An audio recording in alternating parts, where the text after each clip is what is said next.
Мы кыз, пойдем. Қарағанды.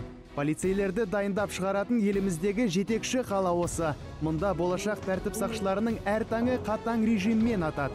Таңғы жаттығу міндетті түрде. Таңғастан соң мамандықтар бойынша дайындық басталады. 1 минутта зая кетпейді.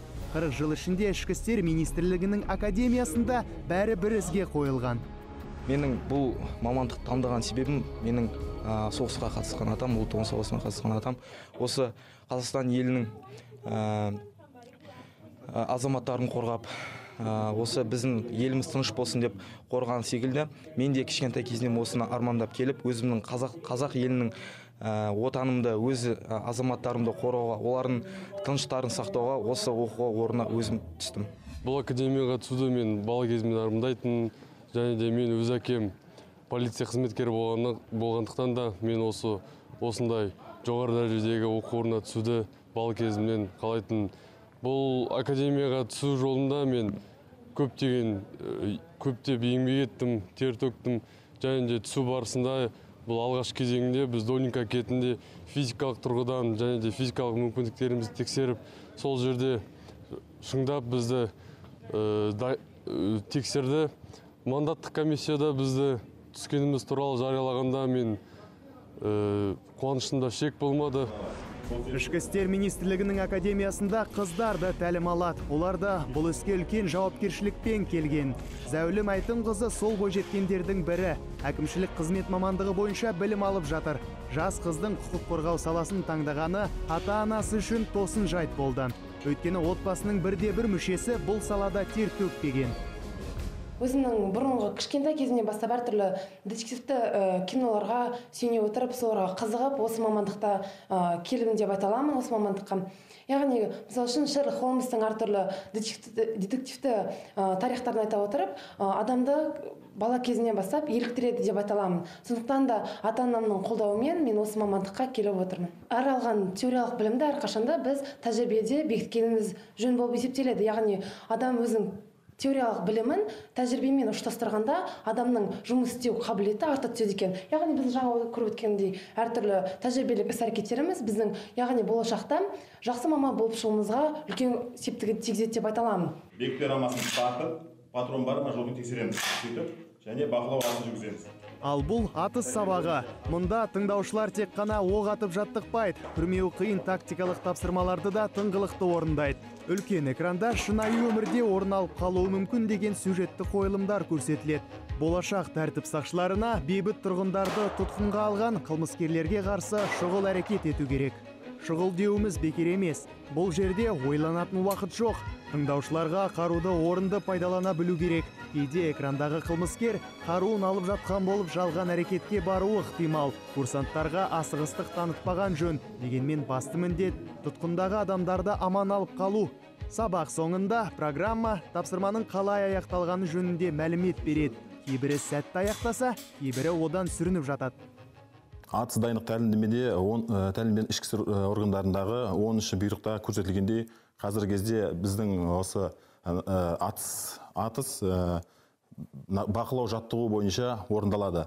Яғни біз осы бақылау жаттығуында 12 секундта біз осы тапаншаны атуымыз керек. Яғни тапаншаның жаңағы осы 12 секундта біз үлгеруіміз керек. Одан кейін бағалау 3 оқ тисе ол өте жақсы, 2 оқ тисе ол жақсы, және 1 оқ тисе қанағат деген баға қойылады. Бұл тапаншасынан ату кезінде сіздер барлық қауіпсіздік ережелерді қатаң түрде сақтауларыңыз тиіс. Өйткені бұл сіздерде келешекте қызметте қаруды пайдалану кезінде өте қажет. Ал бұл шынайы тренинг. Қатысушылары курсанттар емес, білікті полицейлер. Бұл жерде тәртіп сақшылары арнайы дайындалған сценарий негізінде жұмыс істейді. Оған сай мұздай қаруланған 2 бұзақы көліктегі адамдарды тұтқынға алып, қираған ғимаратта бой тасалайды. Сөйтіп құқық қорғаушыларға өздерінің талап тілектерін қаршап оратады. Академия тыңдаушыларына арналған компьютерлік жаттығу мен полицейлерге деген шынайы жаттығу арасында ұқсастық жоқ емес, бар. Екі жағдайда да тез ойланып, дұрыс шешім қабылдап, шұғыл әрекет ету шарт. Сөйтіп ғимаратқа кірудің амалдары қарастырылады. Ең бастысы қылмыскерлердің психологиясын дөп басу керек. Полицейлер кылмыскерлердин мінез құлқын аңдып отырғанда, олардың өздерінің психологиясына жаттығуды сырттан бақылап отырған психологтар баға береді.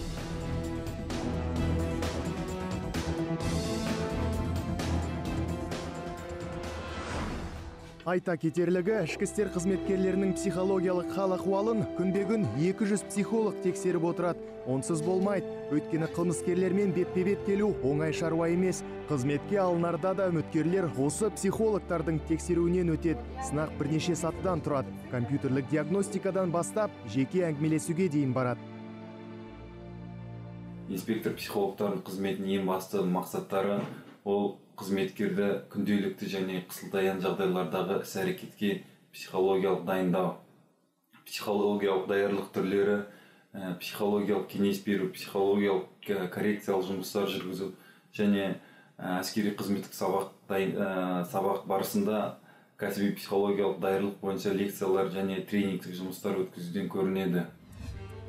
Полицейлерге артылған жүк жыл өткен сайын артып келеді. Жауапкершілік жоғары, сәйкесінше сала жетілдірілу үстінде. Технология мен қаз-қатар қадам басудың үлгісі деп құжаттандыру жүйесін атауға болады. Яғни әр қызметкер жұмысқа тұрған күнінен бастап арнайы картотека ашылады. Оның әр қадамы, әр әрекеті қызмет бабы бойынша жоғарылауы немесе төмендеуі бәрі соған тіркеліп түртіліп отырады. Бұл жазба қызметкер зейнетке шыққанша жүргізіледі. Қызметке қабылданатын үміткерлер мен қызметкерлер аттестаттау және қызметтік тексеріс кезінде полиграфологиялық зерттеулерден өтеді. Бұл зерттеулер үкіметтің қаулысы бойынша бекітіледі. Қазіргі кезде жаңағы осы қаулының жобасы жасалынды. Енді 2014 жылдан бастап осы полиграфологиялық зерттеулерді қолданамыз деген мүмкіндік бар.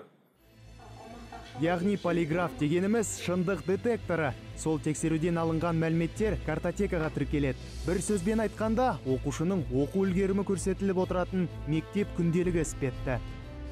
Барымбек Бейсенов атындағы Қарағанды академиясы 1969 жылы 10 қазанда құрылған болатынды.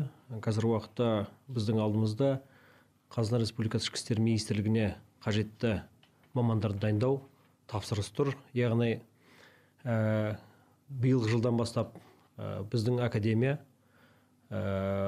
тергеу криминалистикалық және жедел криминалистик мамандық бойынша мамандар дайындау бағытына көшіп отыр. Яғни бұның негізгі бағыты ішкі істер министрлігіндегі жүзеге асырылған соңғы реформалардың желісінде Қазақстан Республикасындағы ішкі істер министрлігінің 3 академиясы бар. Яғни 3 академияның мамандықтарын бағытын айқындауға байланысты болды. Қызметкерлердің психологиялық ахуалы жұмысқа алынған сәтте ғана тексерілмейді, күнбегілік бақылауда болады. Елімізде мұндай кабинеттер 100-ден асады. Олардың материалдық техникалық жабдықталуы әлі де жалғасып жатыр. Өйткені мұнда тек заманауи қондырғылар ғана қойылады. Мәселен, психологтың мына бөлмесіне орта есеппен 10 адам келеді күн сайын. Әркімнің мәселесі әр алуан, бірақ шешім біреу. Адам жанын тыныштандырып, жүйке жүйесін қалпына келтіретін бұл бөлмеде тек қана білікті мамандар жұмыс жасайды. Сондықтан әр полицейдің жағдайы жекелей қаралып, психологиялық көмек беру жоспары құрылады. Мәселен, арнайы ішкі істер министрлігі үшін дайындалған мына неміс техникасының көмегіне 14 000 қызметкер жүгінген. Бұл қондырғы адамға 100 әдіс бойынша көмектесе алады. Бірақ ішкі істер қызметкерлері тек психологиялық тұрғыдан мықты болмауы тиіс. Дене бітімі жағынан, яғни физикалық тұрғыдан тепсе темір үзбесе де шымыр болуы шарт. Кезектен тыс өткен аттестациядан кейін ішкі істер министрі физикалық дайындық және білікті қызметті жетілдіре түсу бойынша бұйрыққа қол қойды. Бұл жоба ішкі істер саласындағы кадрлық жұмысты оңтайландыру бағдарламасы негізінде жүзеге асырылған. Біздің осы академияға түсетін тыңдаушыларымыз, болашақ тыңдаушыларымыз белгіленген тәртіпке сәйкес 3 этаптан тұратын, 3 саттан тұратын қабылдау комиссиясының бағытында жұмыстарын өтеді. Бірінші кезеңде олардың жеке істері, яғни олардың жергілікті тұрақты жерлері бойынша олардың осы келешек қызметкерлеріне қаншалықты дайын екендігі туралы полицияның учаскелік инспекторлары, сол аумақтағы көршілері дейік, сонымен қатар оқитын мектебіндегі негізгі мінездемесіне сай оларды таңдау жүзеге асырады. Одан кейін екінші кезеңде сол ішкі істер органдарының өздерінің таңдау комиссиясы олардың лайық екендігіне байланысты қорытынды шығарып, осы біздің академияға жібереді. Айта кетерлігі, атыс болсын, физикалық не қызметтік дайындық болсын, талаптар қатайтылды. Бұл шара жаңа кадр саясатына сай қолға алынып жатыр. Жоғарыда аталған дайындықтың біреуінен өте алмай қалса, қызметкер жарамсыз деп танылады. Және сынақты тек жарты жылдан соң ғана қайта тапсыруға мүмкіндік беріледі. Ал ол уақыт аралығында сыннан сүрінген қызметкерге не атақ берілмейді, не қызметтік жоғарылау бұйырмайды. Үшінші кезеңде академияға келгеннен кейін олар біздің академияның Долинка кентіндегі оқу орталығында арнайы тексерістен өтеді, яғни психологиялық тесттен, сонымен қатар медициналық тексерістен өтеді. Егер де олардың денсаулығы дұрыс деп есептелетін болса, онда олар келесі кезең, яғни дене шынықтыру даярлығына байланысты емтихан тапсырады. Содан кейін барып, республикамыздағы қазір соңғы уақытта қолданылып жатқан ұлттық бірыңғай тестілеудің қорытындысы бойынша оларды біз осы академияға қабылдауға жүзеге асырамыз.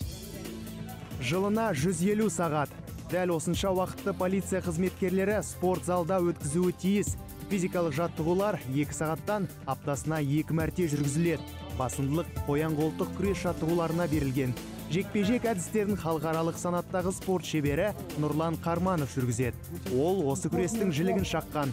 Сондықтан тәртіп сақшыларын кез келген қиын қыстау жағдайдан шыға алатындай етіп дайындайды. Олардың әрбір соққысы мақсатты жұмсалатындай болуы керек. Өйткені таразы басына тек өздерінің өмірі ғана емес, қорғауды міндеттерін алған бейбіт тұрғындар тағдыры да қойылған.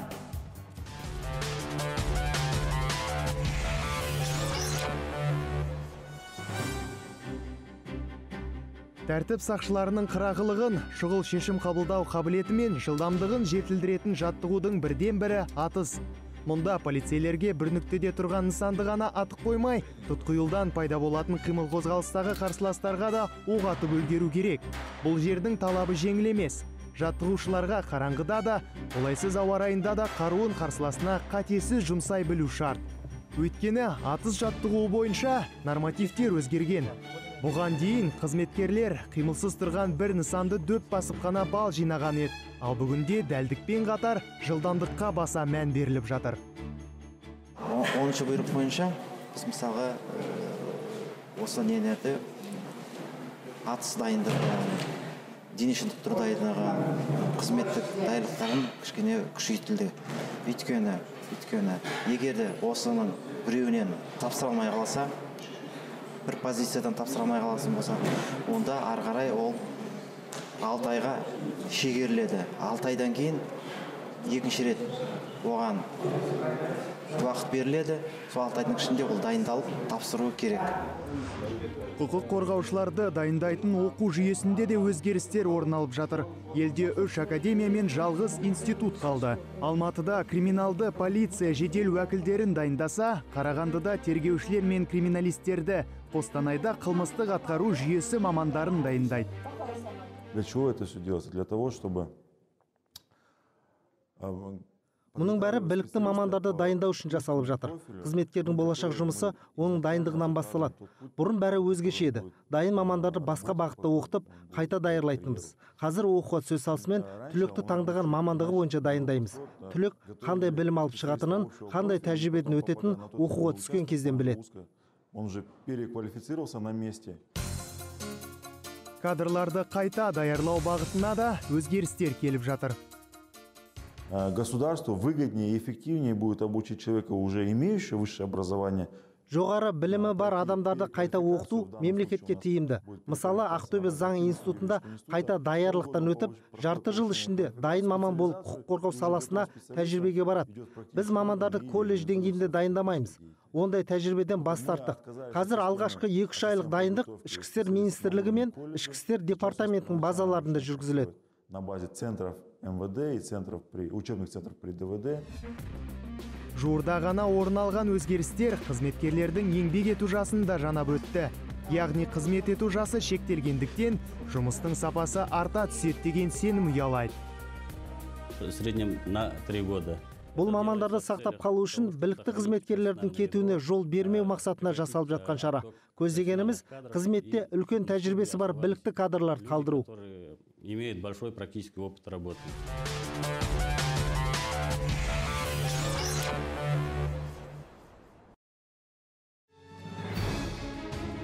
Өмірзақ Болсанбековтың ішкі істер саласында тер төккеніне жарты ғасырдан асқан. Бүгінде ардагерлер кеңесінің төрағасы, Омбы милиция мектебінің түлегі генерал-майор атағына дейін қызмет еткен. Осы уақыт аралығында басынан талай қиындық өткерген. Сондықтан ішкі істер министрлігінің жетістігімен қатар кемшіліктерін де жақсы білетінін жасырмайды. Әлеуметтік жағдайы біздің қызметкерлердің.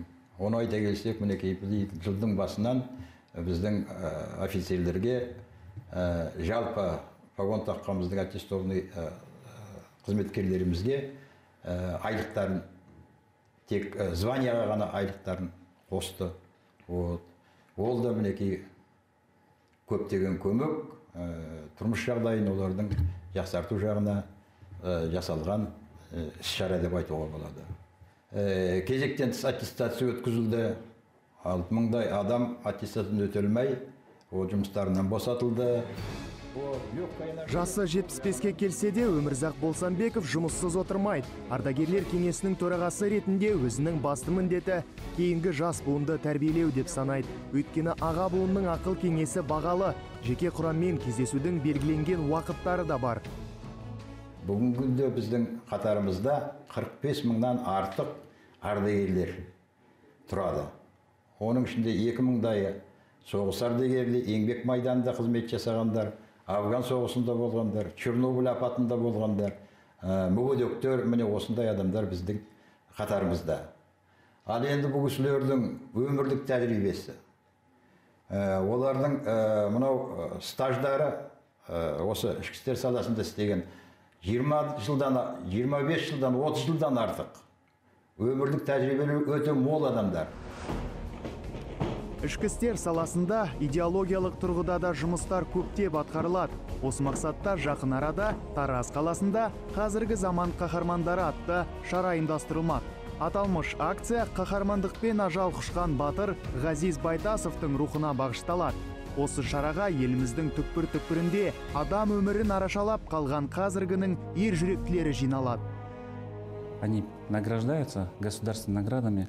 Біз батырға лайықты ерлік жасап, тарихта қалған полицейлерді кейінгі жастарға үлгі етеміз. Жас буын қызметін бәрінен жоғары қойған ағаларына қарап, бой түзесе дейміз. Полиция қызметкері заманауи қоғамға лайық, жоғары білімді, мәдениетті, әрі ашық болуы шарт. Біз оларды осы бағытта тәрбиелеу үшін тер төгіп жүрміз. Служить, быть верны служебному долгу, присяге. Осы орайда жақында ғана Астанада болған оқиғаны айтпай кетуге болмас. 23 жастағы сержант Медет Сасанов өз басын қатерге тіге отырып, адам өлтірген қылмыскерді құрықтады. Күдіктіге уақытында назар аударып, оны тұтқындау үшін барын салған жас сарбаз өз ісінде ешқандай батырлық әрекет бар деп ойламайды. Ол тек қызметтік борышын адал орындадым деп санайды. С гаражами выходил мужчина подозрительный. Гараждар сыртынан күдікті еркекті байқап қалдым. Шұғыл әрекет етіп, оның соңынан жүгіре жөнелдім. Қаруым болмады. Өйткені қызметте емес едім. Бірақ самбоның тәсілін қолданып, қолын қайырып тастадым. Приемы самбо применять и скрутил руку.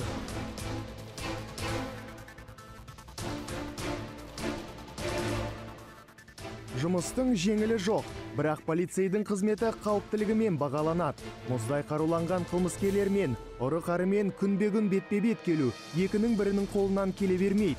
Сондықтан бұл салаға кез келген адам қабылданбайды. Жоғарыда аталған дайындықтардан, сан түрлі сынақтардан мүдірмей, мүлтіксіз өтіп, өзінің біліктілігін дәлелдей алғандар ғана келеді. Өйткені оларға бейбіт тұрғындар өмірі, яғни сіз бен біздің тағдырымыз сеніп тапсырылады.